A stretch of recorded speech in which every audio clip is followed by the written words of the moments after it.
Y'all don't mind if I chill? We're just doing some real talk today. Just some real talk, some cool talk. Is everything good with y'all? First of all, give love to Nikki Lindenberger and Debbie Ormond for putting this entire Impact Bakersfield event together. Give them love, y'all. You know, I walked in and they said, we are so sorry. We expected just a few more people. I said, let me tell you something. You know who's listening to this entire message that's going on out here? God himself. And God is going to continue to use every single person that's in this vicinity to do his work. So never worry about how many people are here. What you worry about is making sure that you're doing God's message in the right way. All right? I also want to give love. What is it, Young Preach? Shout out to Young Preach, man. Give love to Young Preach. Young Preach don't know I got something to talk to him about before I leave. Young Preach has never been in association with me. Hopefully that's about to change. We got something to talk about. I just want to talk to you guys about myself, my plight, what I've gone through, because it is so refreshing to be at an event where I can actually talk about what God means to me. Because, you know, I do a lot of industry events and commercial events around town, and a lot of them don't want you to talk about things, you know, as it pertains to God himself. Because I understand what I've been through in my entire lifetime. It's very important that everybody understands that I know that God is the reason that I'm able to do what I do. I'll give you an example. When I was a young boy, you know, my pops was like never around, right? My father was, you know, my papa was a rolling stone, if you know what I'm saying. My father used to bounce around house to house to house. I used to call my father the real father of our country. Because my father, I got like brothers and sisters that you know, be coming out of the woodworks from out of all over the place, right? So, you know, my father used to like show up at my mom's house. And there was 6 of us, by the way. I'm the oldest of 2. As a matter of fact, I'm the oldest of 2 boys. I mean, you guys know my brother. Literally my brother. Same mother, same father. How many of you guys go to Stockdale, California every now and again? You guys know the dancing cowboy on the corner? Yeah. That's my brother. Everybody know him. My real brother. Really? Wow. So, you know, my father, you know, he used to come in and we used to be playing in the house. Now, we grew up in Southeast Bakersfield. Now, Cheatham Street, Cottonwood Road. Y'all know where that is, right? Yeah. Y'all know what's up. Ward 1, you know what I'm saying? Yeah. So, you know, my father used to come in and just say hi to us. What's up, y'all? What's up, kids? Boom. Close the door. Being there with my mama for about 15 minutes. Bounce. See y'all later. All right, kids. Holla at you. Go. Okay? We didn't mind because we were kids at that point. But one day, my mother and I, we are downtown. How many of you guys remember like Vest Drugs downtown? Remember when downtown was the spot? You know what I'm saying? Like if you got on the Get Bus, you had to go downtown and transfer at Vest Drugs. Who remembers that? Who remembers like Woolworths and Ted's downtown and Brock's downtown? Y'all know what's up, right? I'm showing my age here, but there's a point. Okay. Right. So my mother and I are downtown waiting for a bus, and a cat rolls up on a motorcycle. Now, mind you, he was a Caucasian gentleman. My mother is African American, and my mother was fine, okay? So a white guy comes up, and I'm like, Mom ain't gonna talk to this dude because number 1, he's a white dude, and number 2, my mama still got eyes for my father, even though they broke up in the 70s. So he's just like trying to get him out. What's that little chocolate drop? Trying to talk to my mama. That's what he said? Chocolate drop. Trying to get at moms. I'm like, I ain't gotta worry because my mother's a woman of God. My mother's writing the phone number down. What? Next thing I know, next day, this cat is in our living room, man.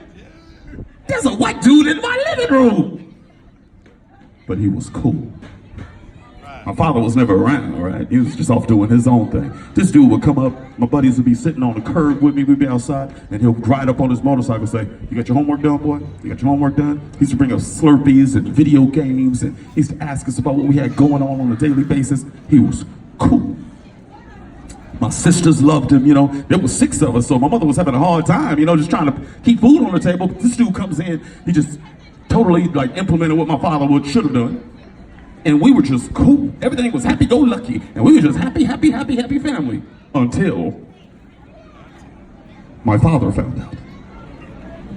Now, mind you, my father had his own life. My father was off. He had another wife. He had more kids. He was just doing his thing. But He made sure that my mother was, barefoot and pregnant, as they say. So, my father comes in one day, and he leans in to kiss my mom. We're sitting in the living room. He leans in to kiss my mama, and she's like, puts her hand up in his face. He's like, what's wrong with you? I got a boyfriend now. And you should have saw me. I put my chin out. And he cool, too. He cool. And my father's like, what? Losing his mind. What? I want to talk to my kids. Send my kids outside. My father drove a big, long, green Cadillac Seville. You know what I'm saying? So he goes out to his car. Boom. Slams the door. And he's sitting in his car. Just stewing. Just upset. You know what I'm saying? And so we all in the window like, oh my God, Daddy crazy. Daddy, he crazy. So my mother sends my older sister out there to go talk to him. She goes out there, she's sitting in the car, and we all in the window watching. Oh, he gonna kill her. He gonna kill her. She's out there for about 10 minutes. She comes back inside crying. Goes in her bedroom, boom, slams the door. It's time for number two. My second older sister goes out there. She out there for about 5-10 minutes, comes back inside upset. I cannot stand him. I hate his guts. I cannot stand him. I don't want to talk to him. Boom, slams the door. Guess whose turn it was? Your boy. So I go out there. Man, I'm like 7 years old, man. I'm just this little old 7-year-old nappy-haired kid from Cottonwood Road, you know what I'm saying? In the middle of this nonsense. Because we as parents, and some of y'all know what I'm talking about, we as parents tend to put our kids in our nonsense. So I go out there, I get in that green Cadillac Seville, and I sit down, and I close the door, and I look up at my father, who to me was Superman, okay? My father was Superman to me. I know this new cat was in, but my father was still Superman to me. My father turns to me and he says, seeing that your mama went and got herself a boyfriend, from this day forward, you are no longer my son.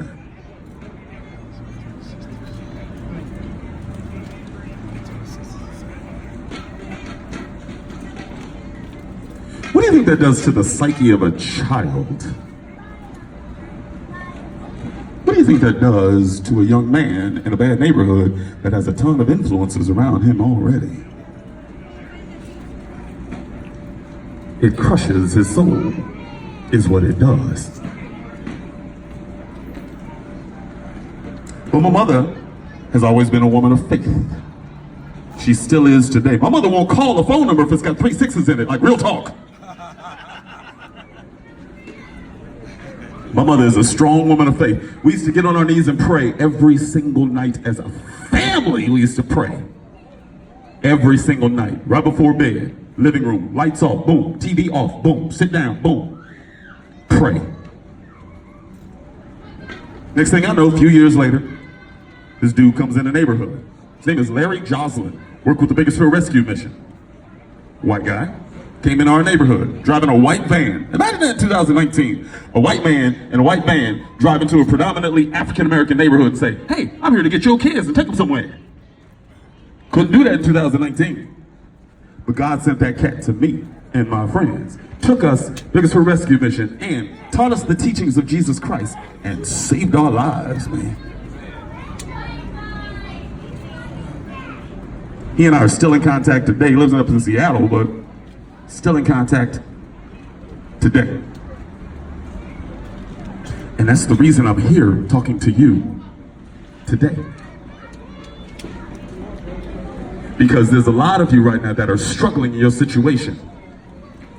There is not an adult in the vicinity right now that don't have something going on at home, something going on at work, something going on in your relationship, something going on that is not impacting you in a terrible way. And it's messing you up and you can't even function. And I know you wear a smile on a daily basis and you go, you know what? Things are good, but you lying. Because the minute you get back to the house, you in your bed, crying in a fetal position, asking God to save you from whatever situation you're encountering right now. Trust me, I've been there. And I'm here to report that you are not by yourself, man. You are not by yourself. I got proof. I come with proof. I can sit up here and talk, and y'all can say, Danny, we hear you on the radio on a regular basis talking about Snoop Dogg and whoever else. No, I'm here to tell you, God is the centerpiece of everything that you do. Not Snoop Dogg, not Cardi B, whoever else. I'm here to tell you, if God ain't at the center of your life, you're gonna fail. That's real talk. I'm just here with real talk. That's all I'm here for. As I told you, my mother's a praying woman. 3 quick stories. Check this out. My brother, Starkville, California, dancing cowboy. That's my brother. Ask him. His name is Marcus Morrison. They call him Priest. My name's Danny Morrison, right? Back when Mark was 6 years old, we went to a church that is still there. It's called Jerusalem Mission on Cottonwood Road. Who knows where that is? Yeah. Cottonwood Road. It's like Cottonwood and Bell Terrace, right? They were remodeling that church back in the early 1980s. And my mother was a volunteer at that church. So during the day, she would go and help sweep and pick things up and help them move that church along as far as the remodel, right? She took my little brother with her because my brother was like 5, 6 years old, you know? So one of the, I don't want to call out names, but one of the people that worked at the church gave her child the keys to go next door. They literally lived next door and said, hey, take the keys and go get something at the house and bring it back to me. So he did. Jumped in the truck, boom, started driving next door. Here's the problem. My brother and his friend were in the back of the truck. At that age. Tried to climb out while he was driving off. My brother fell out of the truck. The truck rolled on top of my brother.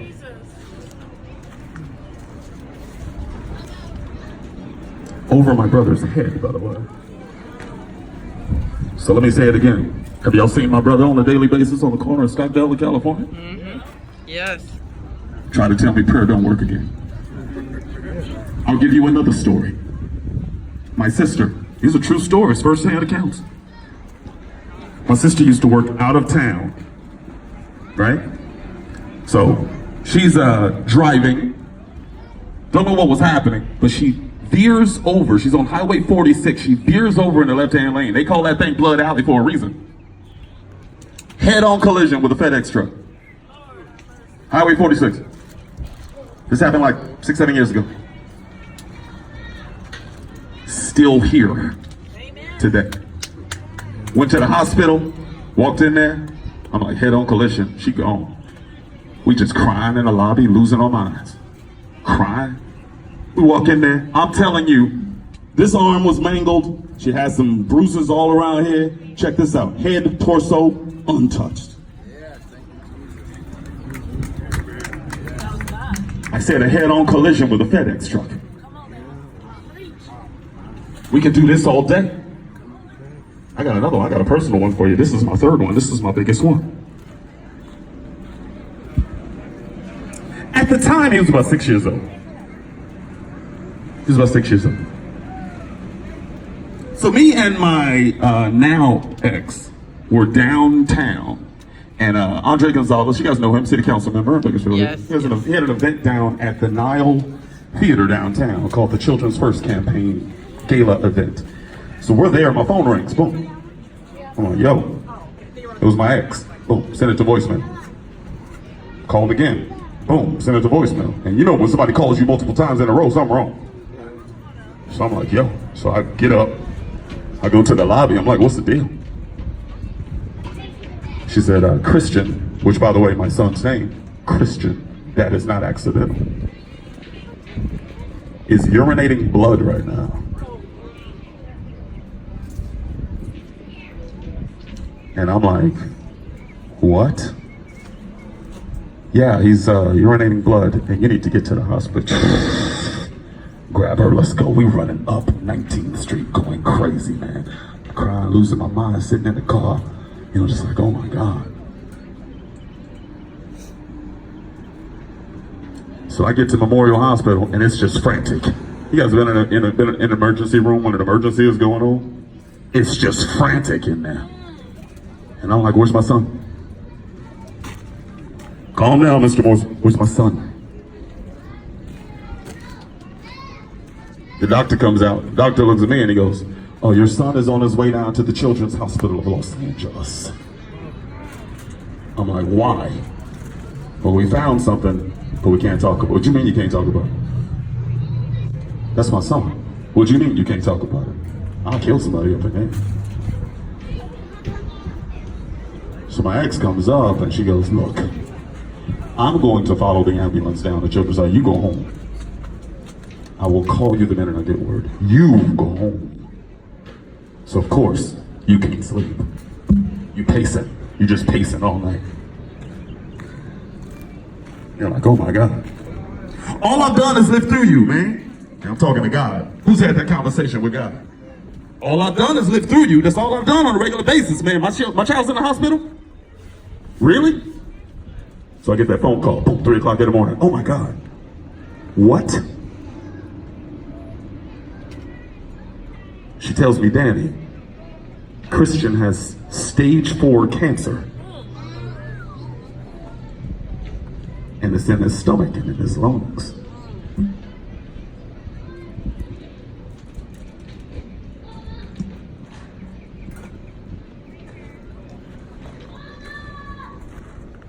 So I drive down. And you get that. Who has spent time in a children's hospital? I'm here to tell you, it will change your life. Because there's somebody right in the vicinity that's got some bald tires on their car. There's somebody in the vicinity right now that is fighting with their boyfriend or their husband or wife or girlfriend or whatever. There's somebody that cannot stand that job that they got. Maybe that boss is getting under their skin. Walk into a children's hospital one time. I dare you to complain about your situation when you exit. I dare you. Whatever you got going on right now is nothing compared to what the beautiful families are going through inside that building. So I go in there, my son is just hooked up to hoses and everything. And when you get cancer, they install a port into your, some of you guys know what I'm talking about. They install a port into your shoulder blade so they can inject all the chemo and such. You have to go through radiation, etc., etc. But he also had surgery because he had to go in. One of his kidneys had ruptured, and that was the reason he was urinating blood. So they had to go in and take that out, and they had to go in and scrape what was malignant inside his body. So the surgery was coming and they were prepping him for that. So as he's going in, I asked the doctor on the way in, I said, what do you think? He goes, don't know. I got 50-50? He said, I can't say. I don't know. He said, it's stage 4. I said, I get it. He says, I don't know, I can't say. So a few days prior, you know, because my ex and I were going back and forth from LA to Bakersfield, because I had to continue working and I had to continue going to the hospital and da-da-da-da-da-da-da. Here's one of the things that a lot of people don't know about people that are in the hospital on a regular basis. You have to keep the insurance going, but to keep the insurance going, you have to work it. If you don't work, the insurance don't keep going, so you can't even be there with your child. Think about that for a second. We need your insurance, we need you, but I got to work to go to insurance, and I can't leave, but we need your insurance, but you got to work it.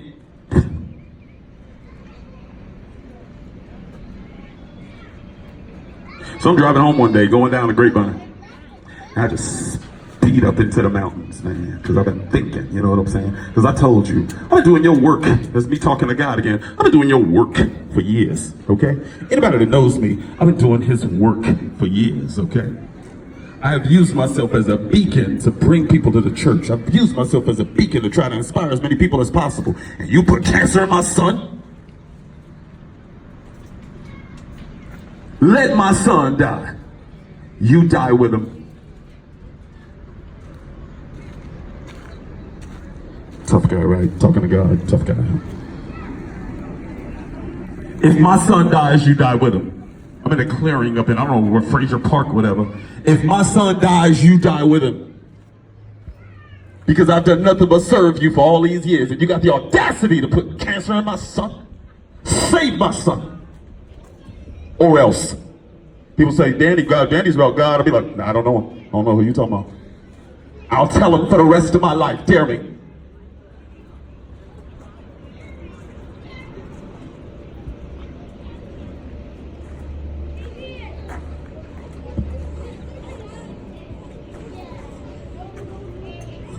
So it was surgery day. And 6-hour surgery, you know what I'm saying? We just trying to figure out like what's gonna happen. So there's bickering going on. That's another byproduct of illness in the family. Families start fighting one another. You know, my ex and I were fighting, you know, the blame game begins, and none of that matters, man. None of that matters.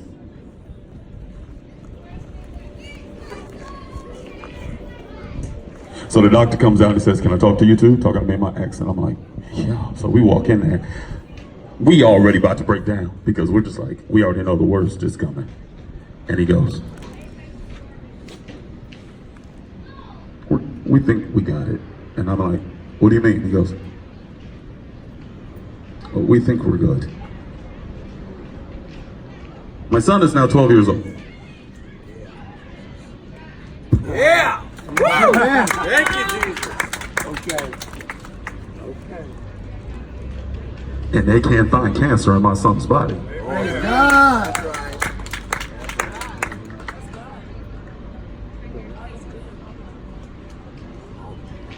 So I'm here to tell you that all those prayers that you have been going through, I'm here to tell you that you're probably thinking that your mama or your grandmama pray a little bit too much. I know you're probably thinking, oh, you know what, this is like just redundant to be praying all the time. Why we gotta pray at dinner? Why we gotta pray at church? Why we gotta pray in the car? Why we gotta pray? I'm here to tell you that you are not by yourself. And all of those prayers matter. Every single one of them matter. And every single time somebody comes to you and say, hey, shall we pray? You grab their hands and you do it, because I'm here to tell you, it works every single time. I got an area in my bedroom, man. How many have seen the movie War Room, huh? Yeah. Y'all seen it. I'm sure y'all seen that movie. Yeah. I got an area in my bedroom devoted to God. I go in there, do this, okay? I'm serious. And make no mistake, prayer in numbers is a beautiful thing, praying with a whole bunch of people, but sometimes you got to have that one-on-one conversation. I want you to kick the kids out the room. Get out of here. Go on. Go watch something. Go on. Fortnite. Go play. Go do something. And I want you to light a candle or two. I want you to grab your Bible, clutch that bad boy, get on your knees. I want you to talk to him the same way I'm talking to you right now. Amen. I know a lot of people believe in chanting and holding beads and all. You know what? Whatever your thing is, that's fine. That's not mine. I'm telling you what I do is I talk to God like he's right there in the room. And the reason I do that is because he is. Yes, he is. Come on. Right. Okay. And God is doing some wonderful things in my life. And I'm just so thankful. And I just tell him. And when I'm hurting, I cry. I just sit up and cry. And I tell people 100%, and they think I'm playing, 100% of the time when I lay myself out to God, 100% of the time when I tell him specifically what I'm going through, 100% of the time, he delivers. Y'all think I'm playing? 100% of the time. But that's up to y'all. Okay. It's up to you whether or not you want to devote that time and energy to him. Man. That's up to you. Because some people do it because, you know, somebody told them to, or somebody, you know, you only believe your mama dragged you to church when you were a kid. And I went through that too. We went to church like 4 days a week. Real talk. Prayer meetings, youth meetings, choir practice, YPWW, Young People's Willing Workers, whole other story. All kind of stuff.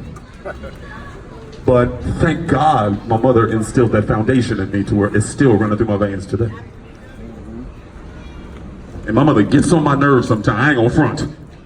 gets on my last nerve.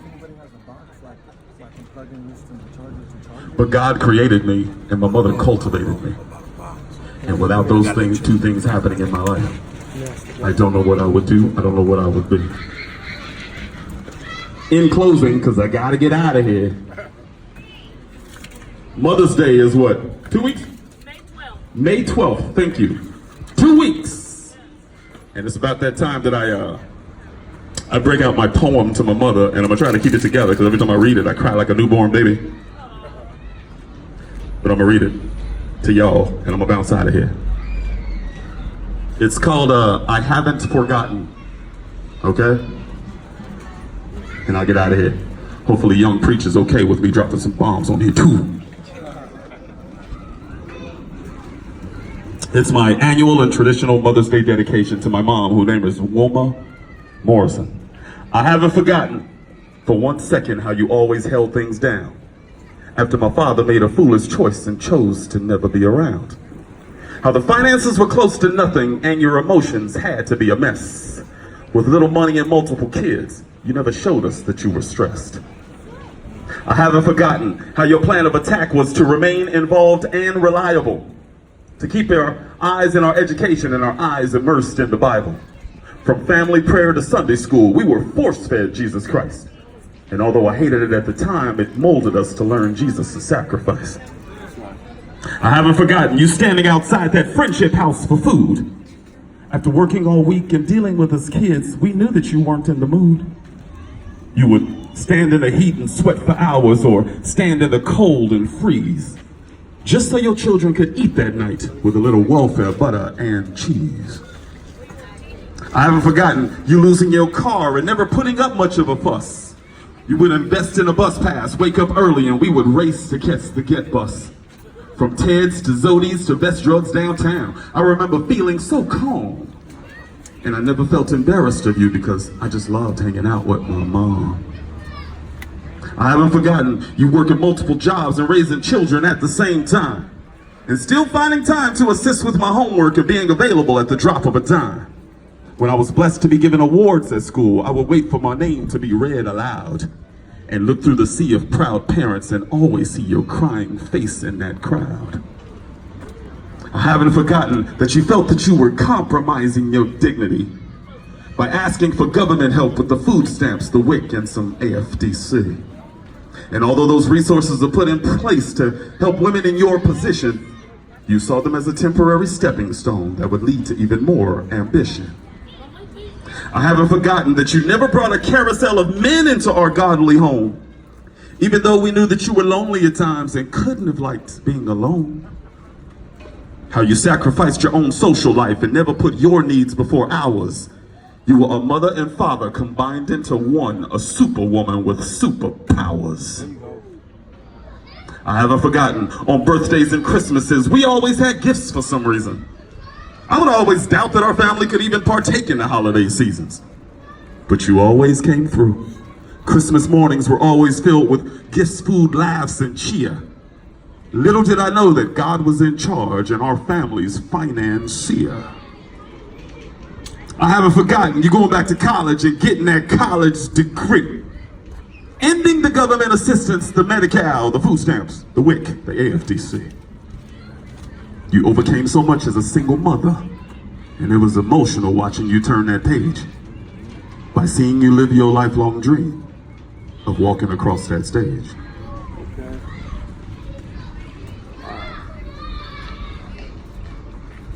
Happy Mother's Day to my incredible mom, dedicating her entire life to us kids.